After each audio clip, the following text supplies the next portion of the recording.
et au-delà participer au développement de nos pays en Afrique là-bas par notre participation à travers la diaspora qui vit ici en Belgique, mais aussi également apporter des réponses au sein de la communauté qui vit ici en Belgique et surtout essayer de créer une union parce qu'on est trop divisé, alors il y a trop d'énergie qui est éparpillée. Voilà vraiment mes propositions pour vous ici à Charleroi. Merci beaucoup. Monsieur Tom, merci beaucoup pour votre intervention succincte et claire. Je donne la parole à Monsieur Janvier Bisséné du parti Écolo.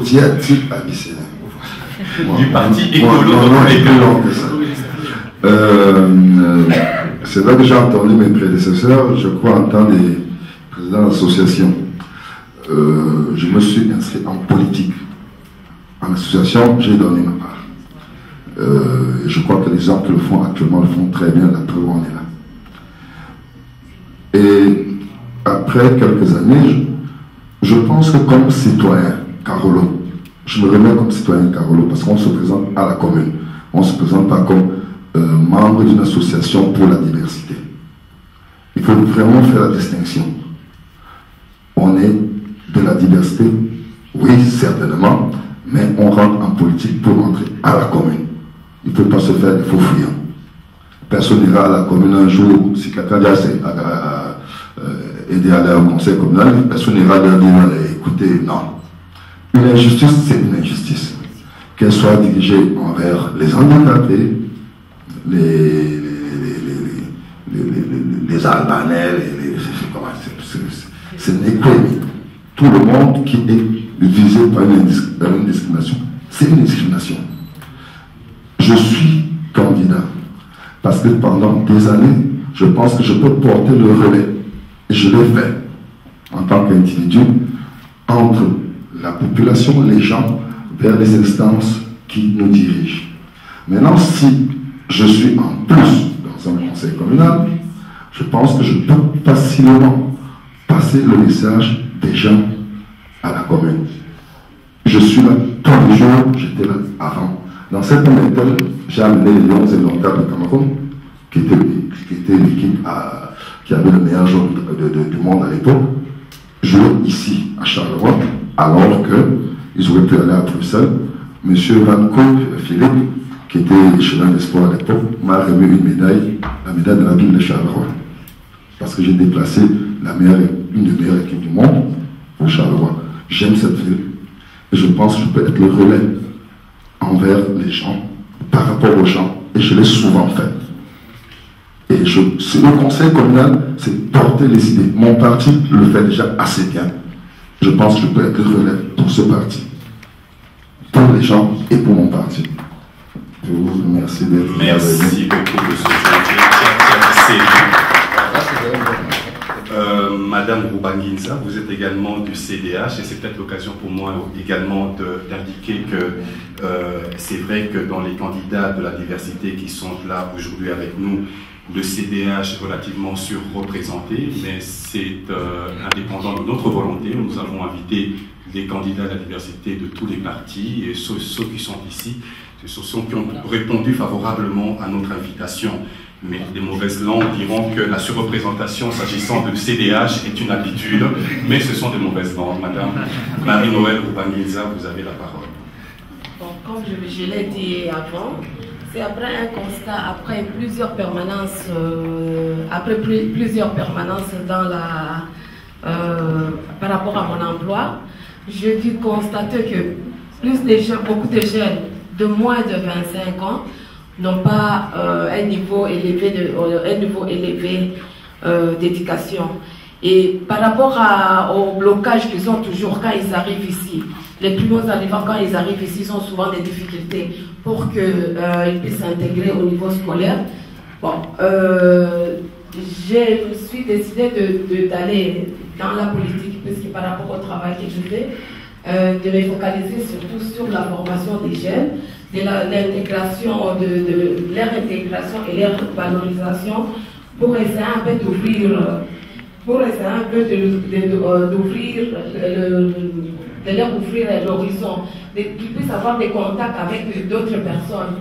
Ouais, par rapport à mon expérience, j'ai constaté aussi que les jeunes n'ont pas vraiment d'espace pour s'épanouir.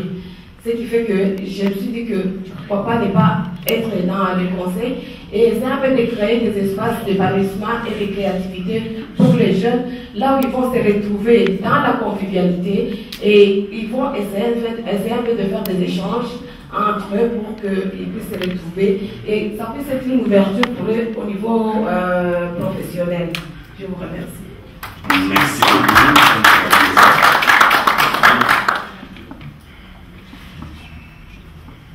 Alors, la deuxième question, le deuxième volet des questions posées par Madame Sow concernait la discrimination dans l'enseignement.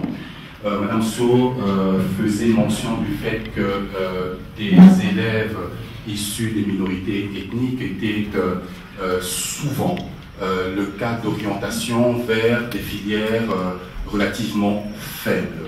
La question s'adressait à monsieur, d'abord dans un premier temps à Madame Kaouchi, qui, étant absente, est remplacée par monsieur Kilich. Qu'est-ce que vous en pensez? Si vous permettez, parce que moi je trouve que la première question était très intéressante aussi, et si vous me permettez très brièvement, j'aimerais répondre aussi. Je pense que mes voisins devraient le faire également, répondre à cette première question. Pourquoi moi aussi candidat? Quelles sont mes motivations peut-être? Voilà, famille issue d'une famille issue d'immigration, ayant grandi dans un quartier de Coron, difficultés financières, un père au chômage avec des problèmes de santé, volonté de faire des études pas toujours évident. Donc la Belgique, c'est un pays qui m'a permis. Et donc là, c'est une reconnaissance vis-à-vis de ce pays d'accueil qui est le mien, qui est le nôtre, cette ville. La gratuité d'enseignement, l'encadrement social, tous les acquis sociaux, et comme tu l'as dit, un accord de majorité qui a fait beaucoup de choses en question. Et là, je pense que je ne dis pas les socialistes du Parti social, mais tous les hommes de gauche, je pense, sont en train de pleurer, et même les personnes qui étaient avant nous, qui ne sont plus là, sont en train de se retourner dans le tournant. Mais voilà, c'est le contexte de crise mondiale. Disons ça, justifions ça comme ça, pour sauver la Belgique. Donc, militant avant toute chose. Donc, les années universitaires, 18-19 ans, j'en ai 33 maintenant, militant d'une cause de gauche. Je ne vous cache pas que j'ai été très séduit comme tout le monde par le mouvement marxiste-léniniste. Je trouve, c'est pour ça que j'ai beaucoup de respect pour toutes les formations politiques et plus particulièrement pour ta formation et peut-être la formation de Julien. Donc je me situe à gauche. Et la prise de position en tant que parti est arrivée beaucoup plus tard. Donc après un militantisme chez les jeunes socialistes, mais ouvert à tous les courants de gauche, pas particulièrement au Parti socialiste. Je distingue toujours la jeunesse socialiste et le PS. Et voilà, le PS arrive en 2003 vers la fin des études et finalement donc, militer. Et donc, par rapport à nos candidats, je tiens juste à souligner aussi que pour nous, il est très important, bien entendu, il faut s'ouvrir à la diversité, il faut s'ouvrir à toute forme de discrimination pour essayer d'avoir une représentativité. Moi, je ne pense pas qu'il faut nécessairement avoir des gens dans des postes, mais surtout avoir des conseils consultatifs, des modes de fonctionnement où on prend en considération notamment un handicap, on appelle le handicap mainstreaming. Je pense le gender mainstreaming, c'est le mode de fonctionnement d'automatisme qu'il faut intégrer. Ça, c'est des vraies garanties pour éviter tout dérapage.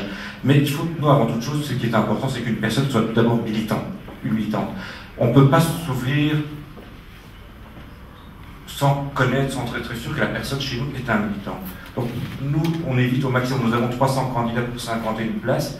Mais la première condition, et les exceptions, dommage, mais c'est que cette personne soit tout d'abord militante et soit à même de défendre les valeurs de notre au-delà de notre parti, du courant de la philosophie que nous défendons. C'est pour ça que nous avons des personnes issues d'immigration maghrébine qui occupent des postes très importants, tels que Fadila et Mirkir et Yoli Roupa. Donc, si vous parlez de l'immigration intra- ou extra-européenne.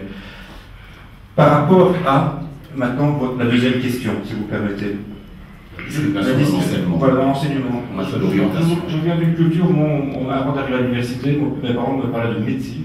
D'avocat, c'était même pas des études de droit, c'était avocat, des études d'avocat ou ingénieur. On connaissait rien de l'autre. Finalement, tout le reste était des sous-emplois ou des sous-formations. Et finalement, je pense qu'il n'y a pas de sous-formation. Je suis beaucoup plus à l'aise pour le dire qu'on est en train de créer la cité des métiers à Charleroi. Il y a un campus technologique qui est en train de se mettre en place sur la Pôle. Parce que ces métiers-là, ce sont des métiers d'avenir. C'est un savoir-faire, une maîtrise que nous avons à Charleroi et que nous devons transmettre à d'autres générations. Donc il n'y a pas vraiment de sous-métier. Il faut être juste hyper qualifié dans ce que nous faisons. Et ça peut être des métiers professionnels ou des métiers de type donc, issus d'une université. Par rapport à ça, c'est ma première critique. Et je ne pense pas qu'il y ait une sous-représentation d'universitaires. Quand on regarde surtout des formations telles que les économistes, des ingénieurs, tout ça, là on sait qu'on a une surreprésentation des personnes issues de l'immigration africaine. Donc là, on a beaucoup. Moi, je suis très à l'aise quand je dis à l'université, vous avez énormément d'enseignants et d'assistants et qui ont des origines nord-africaines et subsahariennes aussi. Moi, je ne partage pas tout à fait le constat et je pense que toutes les formations sont bonnes. Il faut juste les valoriser. Il ne faut pas faire comme le faisaient peut-être nos parents en disant que c'est des sous-formations. Monsieur Serdar, merci. Je souhaiterais encore une question qui va vous être adressée. C'est parce que moi je suis enseignant et je souhaiterais... Ça va venir tout de suite.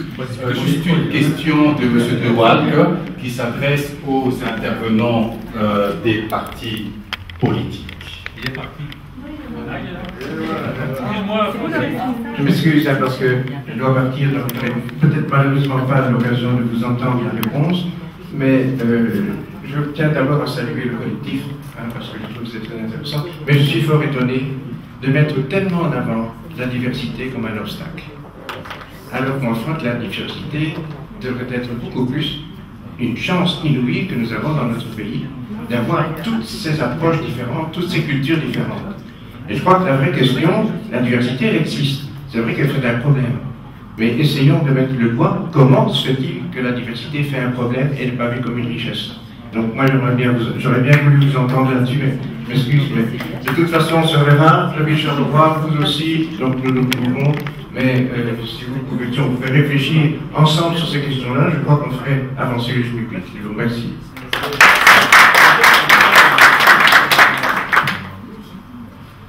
Bonjour.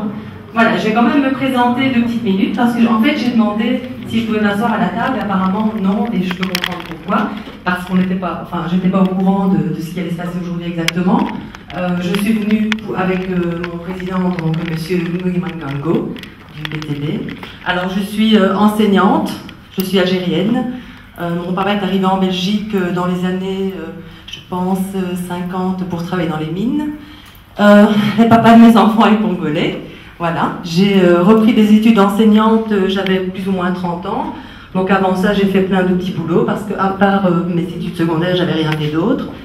Voilà, j'ai voyagé un peu dans le monde avant de revenir en Belgique parce que j'ai voulu revenir en Belgique, j'ai voulu revenir à Charleroi. Je ne vois pas où je peux aller d'autre qu'à Charleroi. Et je suis enseignante, donc je vois ce qui se passe tous les jours dans les écoles. Quand on parle de campus universitaire qu'on veut créer à Charleroi, je peux même m'asseoir,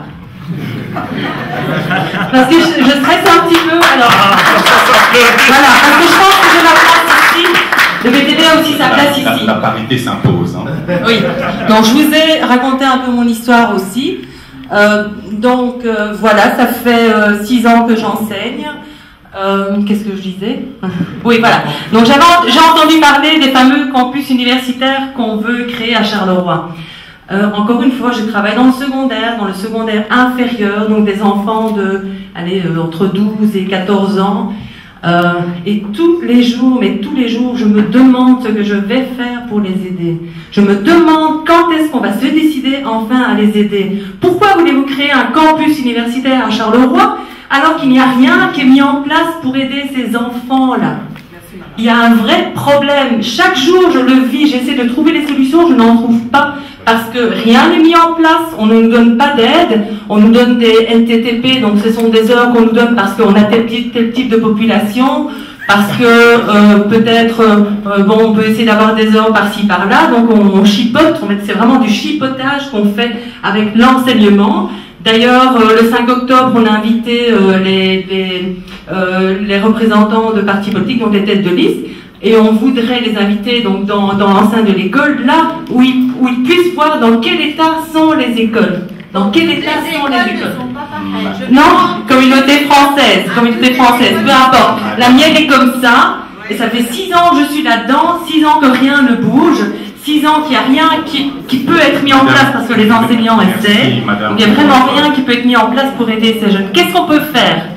Qu'est-ce qu'on fait pour ces enfants? Merci pour votre question. Votre question a trait à l'enseignement. Je souhaiterais également donner la parole à M. Fekouyi qui est dans ce domaine également. Je juste signaler qu'elle est candidate. C'est pas comme oui, je suis candidate. C'est dit, hein? Non, tu l'as pas dit. Sérieux, tu l'as pas dit. Ah, je suis candidate PTB. Ami Saléa. Monsieur Fécouy, vous êtes également dans le domaine de l'enseignement. Moi, je voudrais rebondir là-dedans par rapport à l'enseignement. Je peux entendre que effectivement il y a des difficultés, effectivement que malheureusement certains élèves sont peut-être dirigés vers le technique de qualification ou le professionnel. Maintenant, il y a, en tant qu'enseignant, avec ce que je peux vivre moi de l'intérieur, il y a aussi des responsabilités que nous, en tant que parents, on doit aussi assumer. L'absentéisme des parents est parfois l'origine de l'échec d'un enfant. Pourquoi? Parce que le parent ne s'investit plus. Je crois que le politique, il doit aussi, et il le travaille en tout cas dans l'établissement où moi je travaille à Saint-André, à Charleroi, il y a un travail qui est fait dès les primaires à l'Institut Saint-André à Charleroi, où on permet aux parents primo-arrivants qui ne maîtrisent pas la langue française de venir 3 matinées apprendre la langue française pour pouvoir communiquer avec le professeur, pour pouvoir aider leurs enfants dans leurs études. Je crois qu'il y a des écoles qui ont pris vraiment la balle au bond et qui cherchent à apporter un plus et une amélioration. Maintenant, le technique, ce n'est pas un handicap. Moi, je suis issu de l'enseignement technique. J'ai fait un graduat en électromécanique après. Je suis en train de faire un master en sciences politiques maintenant. Ça ne m'a pas empêché d'arriver à faire de bons résultats. Je crois que ce qui est le plus important, et la chance que nous possédons en Belgique, c'est quoi? C'est que cet enseignement qualifiant qu'on dénigre ou qu'on montre du doigt, il ouvre les portes de l'université, cet enseignement qualifiant. On n'est pas encore dans un système restrictif qui veut dire qu'un garçon qui sort avec un adulte, moi j'ai un ami qui a fait ses adieux avec moi, sorti avec un adieu en électronique, ensemble, et puis arrivé à la fin, il dit moi l'électronique j'en veux plus, je vais une kiné. Mais il est kiné aujourd'hui.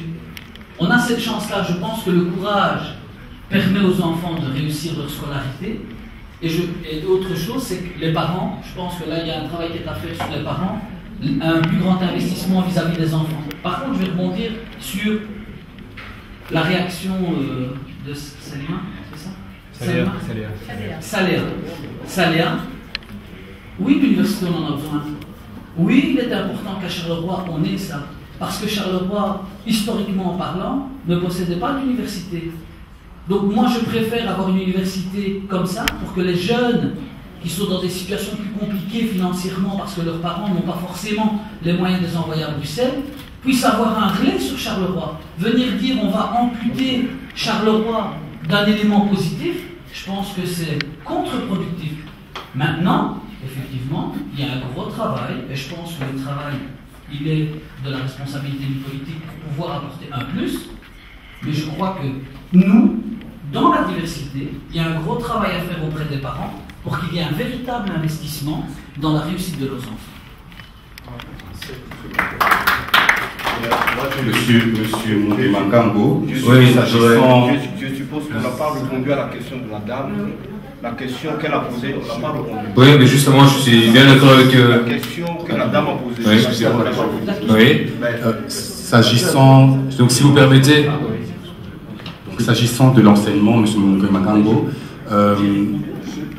n'est-ce pas, l'enseignement, n'est-ce pas le lieu du premier acte de discrimination qu'on connaît dans notre société? Qu'est-ce que vous en pensez?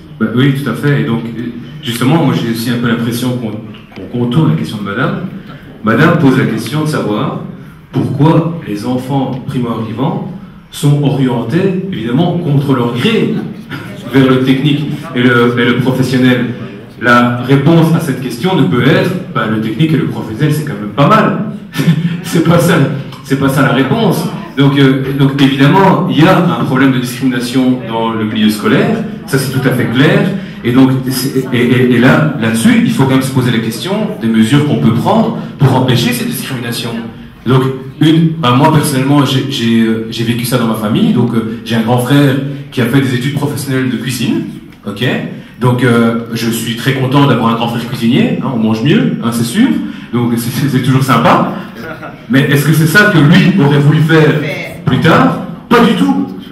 Pas du tout. Donc maintenant, il a 40 ans, il est bloqué dans ses perspectives professionnelles par rapport à ce qu'il aurait voulu faire, parce qu'à un moment donné, ça s'est passé très, très tôt dans sa carrière d'écolier, à un moment donné, il était confronté à un personnel enseignant qui ne pouvait pas tenir compte de ce qui était spécifique chez lui sur le plan culturel, sur le plan social, sur le plan de son environnement familial.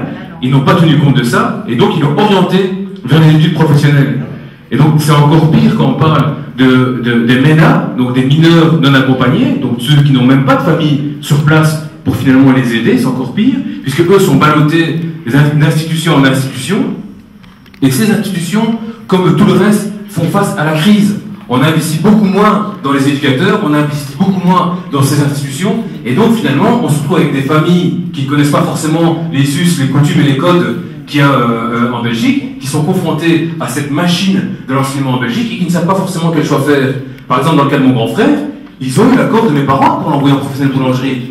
Mais mes parents ne savaient pas très bien ce qu'ils faisaient, parce qu'eux-mêmes ne connaissaient pas évidemment les structures auxquelles ils devaient faire face en Belgique. Voilà, il y avait un manque d'information. Et moi, je ne suis pas d'accord du tout avec l'idée que les parents seraient en train de se désinvestir de l'éducation de leurs jeunes. Le problème, il n'est pas là. Le problème, c'est que la structure globale dans laquelle nous, on nage comme des poissons dans l'eau, parce qu'on y est depuis qu'on est petit, qu'on comprend tout ce qui s'y passe, ben, la majorité des primo-arrivants n'y comprennent rien. Et donc là-dessus, il faut effectivement faire des gros efforts d'accompagnement, il faut investir pour accompagner les familles et surtout les jeunes qui sont victimes de ces situations-là, parce que les choix qui sont faits au niveau de l'école, au niveau du début du secondaire, au niveau de la fin des primaires, sont des choix qui sont déterminants pour le reste de la vie. Et donc en deuxième lieu, il y a un problème de financement global de l'enseignement.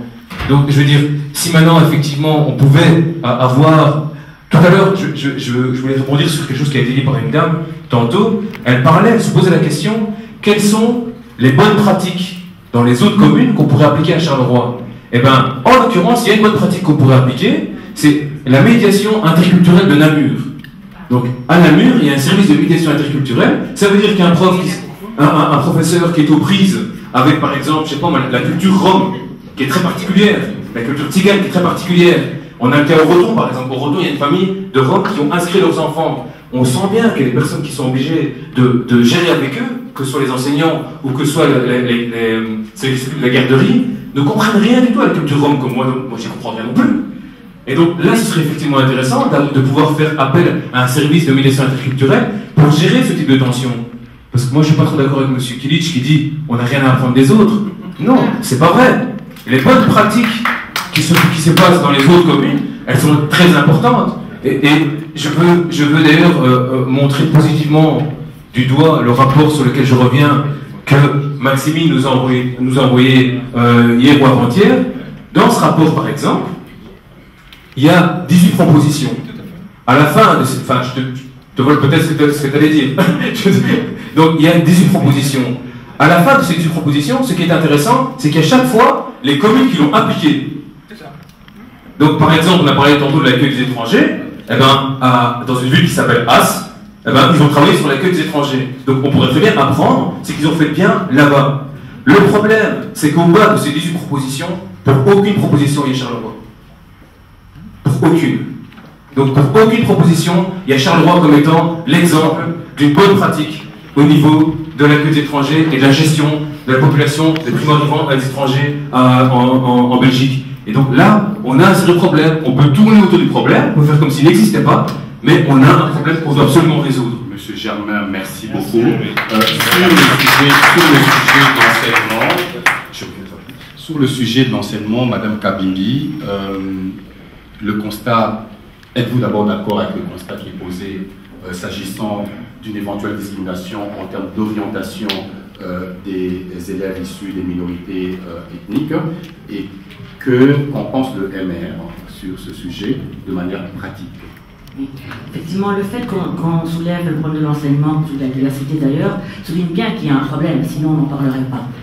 C'est une chose. La deuxième chose, c'est que lorsqu'on soulève un problème, c'est qu'il y a un constat, c'est pas d'échec, mais en tout cas, un constat de certaines lacunes dans la gestion, notamment ici de l'enseignement. En tant que parent, effectivement, comme parent, voilà, d'un ado qui est dans un athénée d'ailleurs, ici à Charleroi, et en tant que personne, au contact d'autres personnes qui viennent me parler de leurs problèmes, même juste par amitié, hein, pas forcément politiquement, ce problème existe. Et je ne veux pas non plus enfoncer de portes ouvertes, puisqu'ici, notamment Germain, ce qu'il a dit, j'adhère tout à fait à ce qu'il a dit, aux intervenants, mais j'insiste sur la question de l'encadrement, l'information des parents et la communication parents-enfants. Bon, cela existe, bien sûr, il y a des parents qui vont voir les enseignants, il y a des réunions des parents qui sont prévues, des réunions des parents où certains parents ne vont pas, aussi parce qu'il y a problème de langue, etc. Mais il faut revoir le système, donner encore plus de moyens aux écoles, c'est vrai, on l'a déjà dit, on le dit souvent, mais maintenant il faut se donner les moyens de le faire. Tout ce que j'ai à dire, je ne suis pas spécialiste de l'enseignement, tout ce que je dis c'est par rapport à un vécu direct ou indirect, mais j'entends qu'il faut quand même réfléchir là-dessus et qu'on arrête de dire que tout va bien et qu'on a déjà fait suffisamment. Non, il y a toujours du travail à faire. Madame Kabidi, merci. Monsieur Kélich, vous avez été interpellé. À vous la parole. Je suis moi-même toujours enseignant, donc j'enseigne le vendredi soir et le samedi matin. Donc à l'université du travail, je donne un cours de droit administratif. Germain, je pense qu'on peut saisir une assemblée. Il ne faut pas raconter n'importe quoi, avec tout le respect que je veux, parce que je t'apprécie beaucoup. Quand tu parles de service de médiation interculturelle, c'est pas ça, il n'y a pas de service de médiation interculturelle, il y en a dans chaque ville. Ce que tu cites, c'est le centre de médiation des gens du voyage. Il ne faut pas confondre les notions, c'est deux trucs totalement différents. Cette structure est valable pour toute la région wallonne. Effectivement, qu'elle doit agir sur Namur et sur Charleroi aussi. C'est un centre subventionné pour toute la région. Et dire que c'est un centre de la ville de Namur, désolé, c'est encore une non-maîtrise des dossiers. Les amis, je vous assure, arrêtons de raconter n'importe quoi. Si on connaît quelque chose, disons-le. Il faut le dire, mais sinon, il ne faut pas essayer de confondre les notions, parce qu'on diffuse une mauvaise information. Ça, c'est très important. Je suis désolé, mais quand ce genre de choses, je ne peux pas tolérer. Donc, ce n'est pas du tout un centre de médiation de la ville de Namur, c'est un centre de médiation des gens du voyage compétent pour toute la région wallonne. Premièrement, c'est ça. Donc, oui, je suis désolé. Ça, je ne peux pas. En même temps, c'est une mauvaise information. C'est juste pas vrai. Non, c'est une mauvaise information. Ça, c'est pas vrai. C'est juste pas vrai. C'est une mauvaise information. Il y a un service de médiation. Dans chaque ville. Dans chaque ville. Dans chaque ville. Je peux vous citer tous les noms qui travaillent. Regardez, moi je connais mes dossiers, je peux vous citer toutes les personnes qui travaillent. Monsieur Francovi, c'est Monsieur Niadoux, avec les 3 collaborateurs. Oui, voilà. Il y a un service de médiation. Je suis désolé, moi je connais mes dossiers. Autre chose. Voilà. Je vous respecte énormément, mais dans l'information, c'est important. Par contre, par rapport à l'enseignement, moi je suis vraiment un militant de la création d'un campus scolaire. Je suis aussi, je ne veux pas rentrer sur le débat du pacte scolaire, j'ai un engagement, je suis un militant du service public. Il y a un pacte scolaire, je ne le remets pas en question, il y a un service libre qui existe. Et voilà, pour moi c'est inconcevable d'envoyer mon enfant dans l'enseignement libre. C'est un choix de militant. Donc je parlerai juste pour la fonction, pour l'enseignement de la fonction publique. Effectivement, il y a des manquements. Il y a des manquements quand on voit les écoles, où on voit les portes, parce que vous n'avez pas de l'enseignement et les bâtiments. Donc moi je vais essayer de parler des deux. Nous avons eu ici, je pense, si je ne dis pas de bêtises, Julien, c'est 1 million d'euros qui est alloué donc, par le cabinet Nollet, il faut dire ce qu'il y est, pour il y a une distribution prévue pour les écoles pour essayer de... Mais il y a un blocage technique. 3 écoles, non? Non, il y a pratiquement pour toutes les écoles. Donc c'est 1 million d'euros pour 3 écoles. Je pense qu'on crée des écoles à ce moment-là. Voilà. Le seul souci, il y a un problème technique, et je pense que Julien peut nous en dire un peu plus, vu que c'est au niveau du cabinet de M. Nollet. Donc ça, je renverrai la balle vers Julien pour qu'il nous explique un peu comment ça va évoluer, parce que c'est un fonds dont nous avons absolument besoin pour que nos écoles publiques offrent un service de qualité. Et donc, ça, c'est une réalité, effectivement, qu'il faut partager. Par rapport à l'accueil des primo-arrivants, il y a une révision du décret qui est en cours. Les parlementaires travaillent énormément. J'ai parlé de modèles, moi je ne parle pas de tout. Il faut s'inspirer des choses. Mais il ne faut pas essayer de transposer sans réfléchir ce qui se fait ailleurs chez nous. Et c'est ça que je parlais du modèle du dispositif d'accueil des primo-arrivants, qu'on veut imposer ce qui se fait en Flandre. On dit voilà, on veut créer un grand centre d'accueil, on veut rendre l'intégration dans ce dispositif obligatoire. Sinon, les gens auront des amendes de 5 000 euros. Attendez, les gens ont déjà un manque d'informations. Si en même temps on les sanctionne de 5 000 euros d'amende parce qu'ils n'ont pas respecté, intégré la dispositif, où allons-nous? Donc c'est ça que c'est dans ce sens-là que j'ai dit. Donc bien sûr qu'il faut toujours s'inspirer, mais il ne faut pas transposer ce qui se fait ailleurs aveuglément et dire que ce qui marche en Flandre marchera en Wallonie. Donc c'est pas possible. Merci M. Kelly sur ce point. On n'a pas entendu le parti écolo sur ce sujet. J'aurais souhaité évidemment les entendre. Monsieur Julien Le Chien. Donc, pour revenir d'abord par rapport à la question de l'enseignement professionnel, je pense qu'au-delà d'un problème lié à la diversité, il y a un problème lié à la précarité